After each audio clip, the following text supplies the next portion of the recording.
Good evening, or at least evening for me. It is now Saturday, the 17th of September.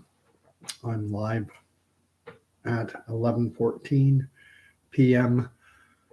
Hello to nobody, because nobody's watching right now, although uh, my last video from a couple days ago got significantly higher engagement than what I'm used to. I'm used to 10, 15, sometimes even less than that.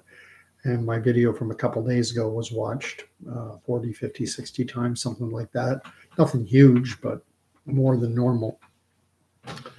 And so just wanted to talk about the latest news on monkeypox, what's happening in the world. I see I had one person watching and now they're gone.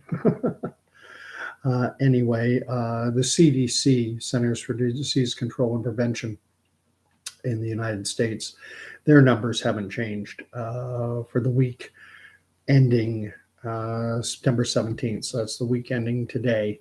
The numbers haven't changed from a couple days ago. And they are still showing 312 positive cases out of 1,257 tests that have been done, which is a positivity rate of 27%, which is higher than has been seen in a month. We've gone from 24, 23, 22, 21, and now it's gone up to 27. However, as I noted in that previous video, this is partial data. From everything I understand, test, when an individual goes to get tested for monkeypox, the test results can take a few days. They can take 2, 3, maybe more days.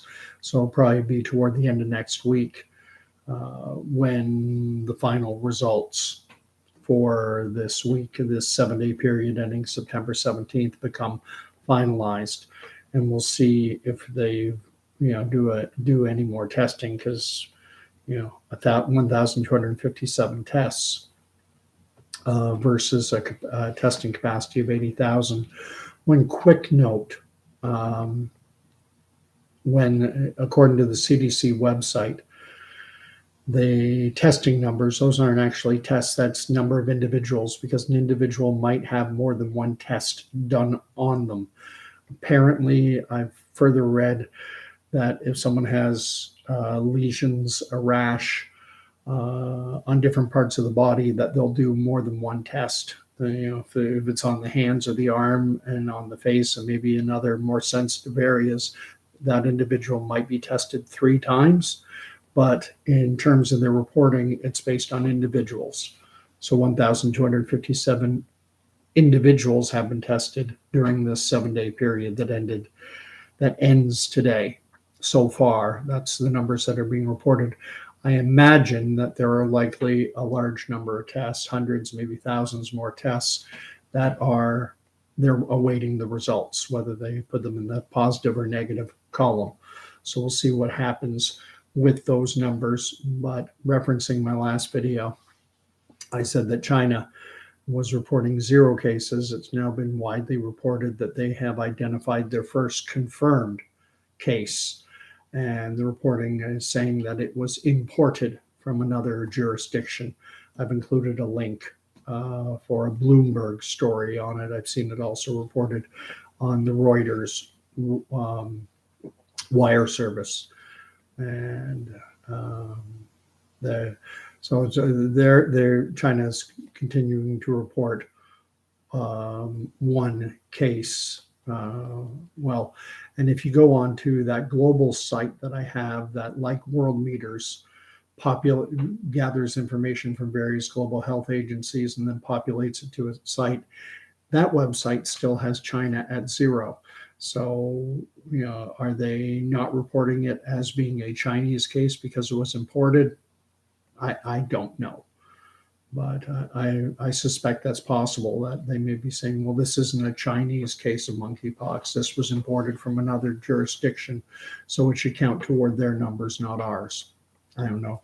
But, Indonesia is still at 1. India has gone up to 12. I believe it was at 11.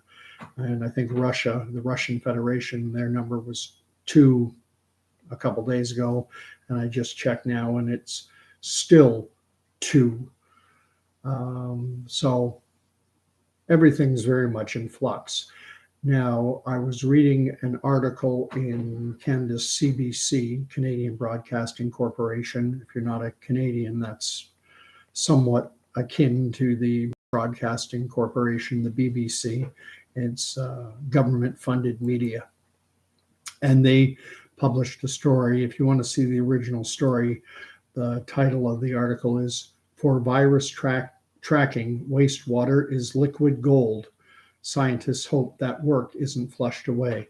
Bit of a gross title, referring to wastewater as liquid gold. But anyway, within that article, they included a link to an Ottawa researcher, his name is Rob Delatolla, Delatolla, and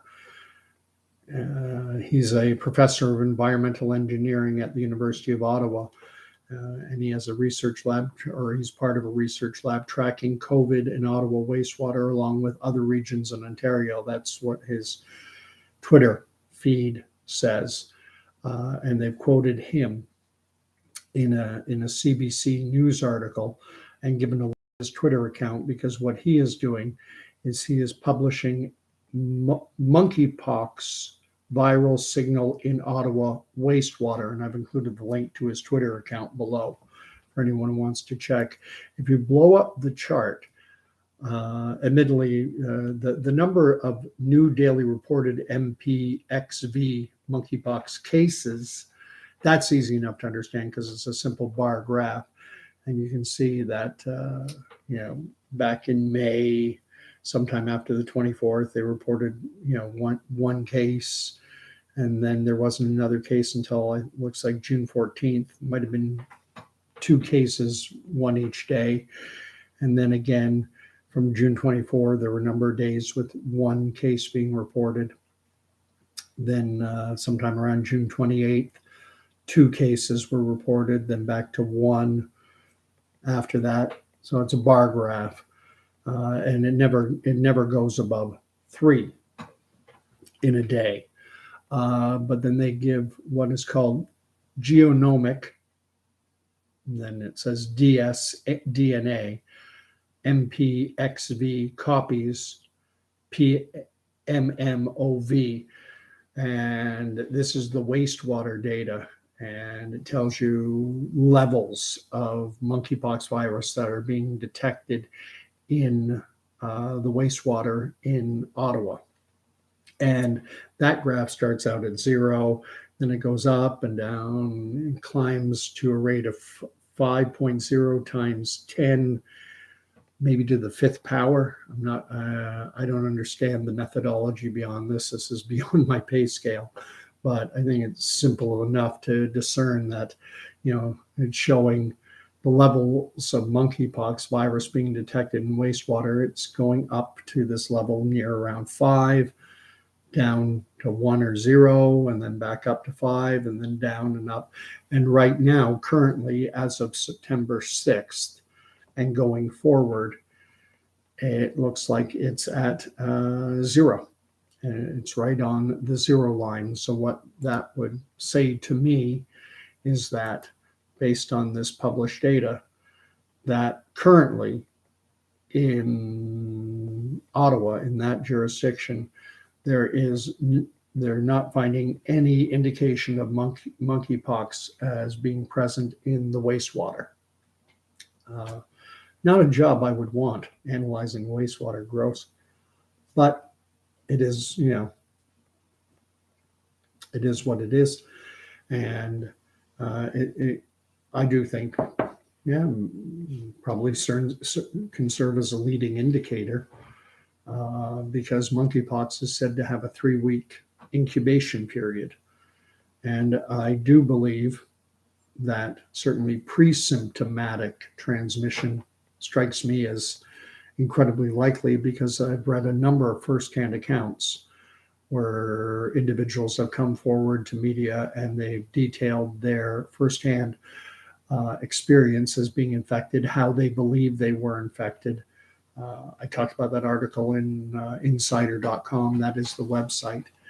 And it was about a guy who's gay who, after 2 years of isolating and attending no pride type events, et cetera, he was all excited because, finally, after 2+ years of being isolated, now he was going to his first pride event, and he hooked up with a guy. In the article, it says something to the effect of, they kind of looked at each other and it was immediately your place or mine.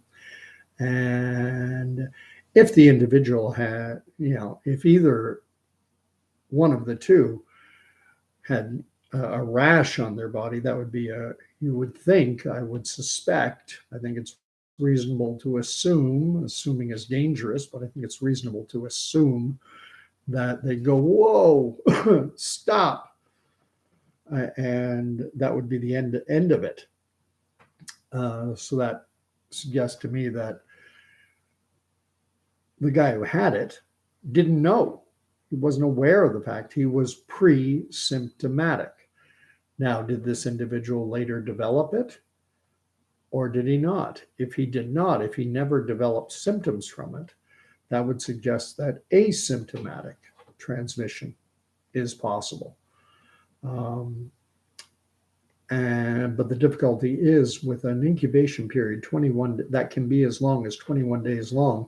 How do you stop it? You'll remember the COVID era. Rudy Gobert, who I believe is the center for the Utah Jazz, before the NBA shut down its season back in 2020, he famously was giving a press conference, and someone asked him about his degree of concern over COVID. And he famously went and he touched all the mics that, when they give a press conference, you have all these microphones out in front. Well, he went up and touched all of them as his way of saying, I don't care. And then later, he tested positive for COVID. And it was shortly after that the NBA shut down its season, as well as all major sports leagues. And I remember reading articles at the time, and they were trying to get a handle on, because monkeypox, but COVID was said to have, I believe the incubation period was believed to be somewhere in the neighborhood of 5 to 8 days. And so they were trying to determine how many people Rudy Gobert had been around over the previous 8 days. Obviously, there might be 15 teammates and probably 5 or 6 coaches. So there's 20 plus right there, people he was around closely over the previous 5 to 8 days. Then they'd played 2 or 3 games in that period. So he'd been around the players on the other teams. He'd been in hotels. He'd been in airports. How do you contact trace that? Going back 5, 8 days. Who have you been around? Gosh, I can't remember from yesterday or the day before. And then with monkeypox now, with a 21-day incubation period, good luck. And this was one of the reasons put forward as to why COVID was so much more transmissible than flu or influenzas, because influenzas are said to have an incubation period that's just 2 or 3 days. You get exposed, 2-3 days later, you get sick. COVID, you get exposed, and if you're going to get sick, it happens 5 to 8 days later. Well, with monkeypox, they're saying it can be as long as 21 days, 3 weeks. So try and contact trace that. See, again, I have someone watching. If you want to say hi or put up a comment, by all means. I do enjoy the engagement. So where are things going forward? Right now, everything looks good. As I brought up in my last video, though, my concern or my thinking on it is that once the cold weather hits, like with influenzas, if we were tracking influenzas in May, June, July, August, September, we'd go, oh, we got nothing to worry about. Everything's fine. Transmission rates are low. Everything is good. And then what happens? October, November, December hits, and our hospitals get overwhelmed. Well, you didn't see that coming? Well, is that going to be the case with monkeypox? It's the monkeypox and influenza and COVID. These are all viruses. In all three, it is said, research has indicated that they're present in viral aerosols. So why don't influenza strains transmit widely during the warm summer months? And why does it all of a sudden it go crazy? Why do we have a flu season? Why do our hospitals get overwhelmed during so-called flu season? Canada, that would be October-ish, sometime in October until sometime March, April, about 6 months. Why does it all of a sudden spike so high? And as I've said, I think in that previous video or not one before that, the reason is because there are a number of reasons put forward why influenzas are far more transmissible in the winter months. Lack of sunlight, meaning lower levels of vitamin D, essential for a healthy immune system. Contracting of blood vessels, which reduces the flow or the delivery of disease-fighting white blood cells. The drier air, drying out our nasal passages and respiratory tracts and making us more susceptible to viral infection. And finally, the last one, drier air in the winter, which reduced humidity allows viral aerosols to linger in the air for hours and even possibly days, meaning that when you go into a indoor setting like a shopping mall, grocery store, whatever the case, classroom, that viral aerosols are, we're swimming in them. We're swimming in an ocean of viral aerosols. So suggestions, for what to do, I think these suggestions would be appropriate at any time, even before 2020. But number one, vitamin D. Personally, myself, I'm taking a vitamin D supplement. I think it's 1,000 they call them IUs, international units, whatever that is. The pharmacist said to me, take one of those a day and you should be good. Okay, he knows more about international units than I do, so fair enough, I'll take one a day. Boost my vitamin D, which is key to a healthy immune system. Number two, there are five. The one thing I don't think we stress enough in our society is that stress is a major contributor to disease. If you take disease and break it down, it's two words: dis-ease. We are not at ease, we're under stress. And stress is a major component to increased levels of sickness, disease. And anyone who's gone to university, if you think, to midterms, which are typically, sometime around December, January, and students are taking their midterms, and all of a sudden gastrointestinal bugs and flus and all manner of diseases spike up, but not until after the exam period is over, the midterm period is over. And why is that? Well, stress in the short term is a good thing because it actually boosts the immune system. It's that old fight or flight response.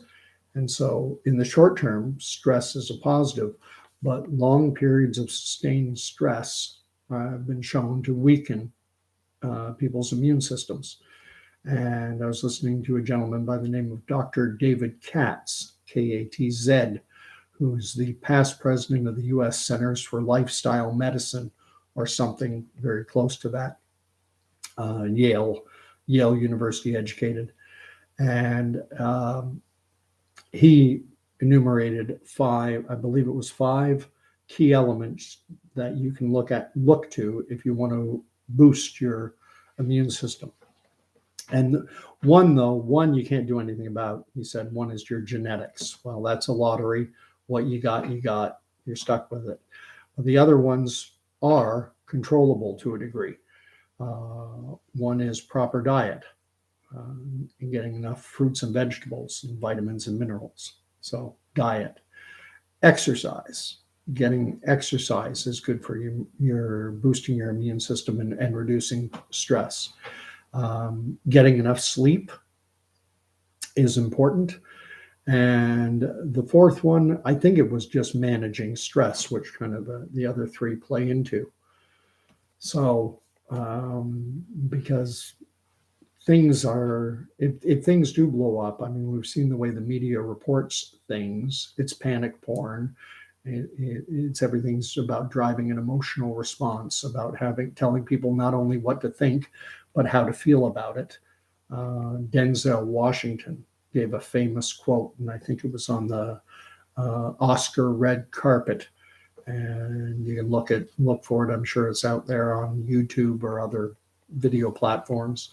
And he said, if you don't watch the news, you're not informed.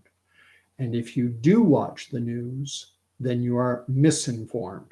Now, I don't know whether he came up with that on his own. If he did, it's absolutely brilliant. If he borrowed it from someone the same way I'm borrowing it from him now, either way, it's still so true, because the COVID era, if that taught us anything, it taught us the degree to which our mainstream media outlets have propagandized the news to elicit a desired response and to make us afraid. And fear controls people.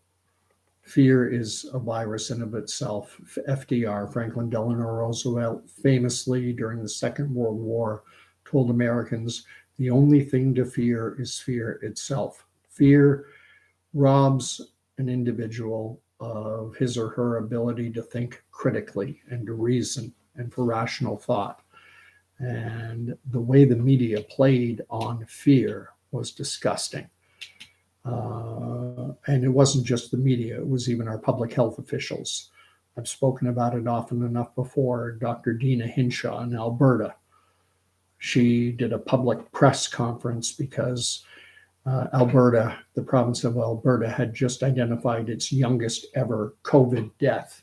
And, she immediately did a press conference on it, because at that time, the jabs were either just starting or they had just started, and they were available to kids now, and they wanted, so they wanted as many people as possible rolling up their sleeves.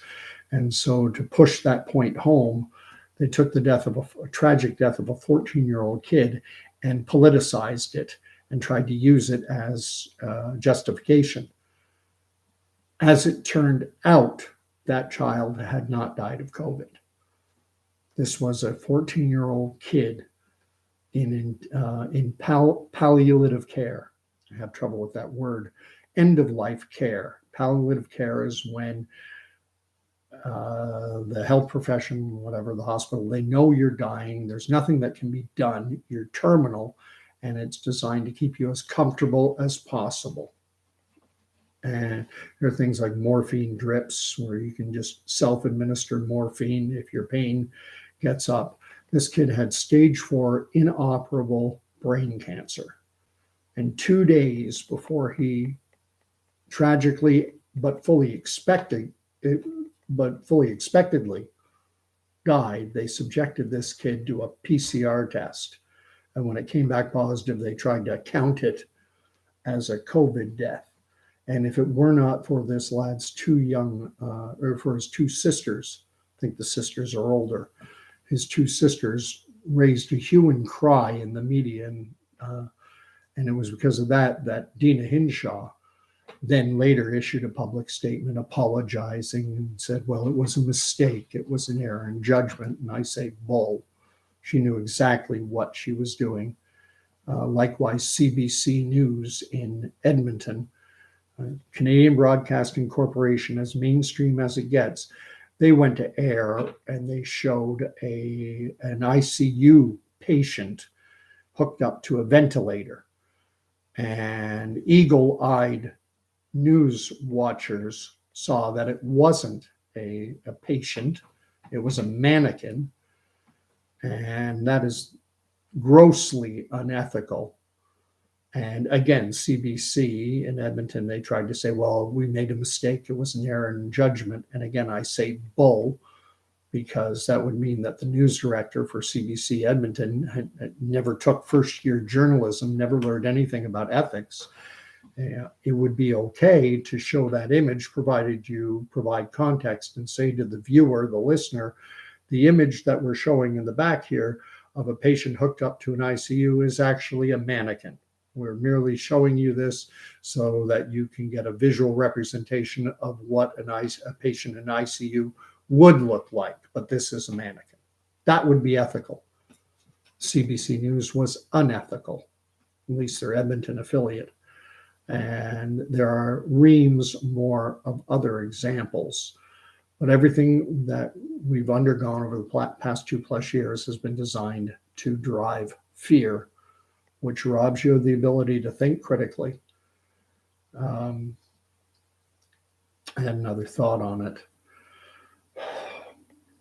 And this is what happens when you get old. Your trains of thought go off the rails. But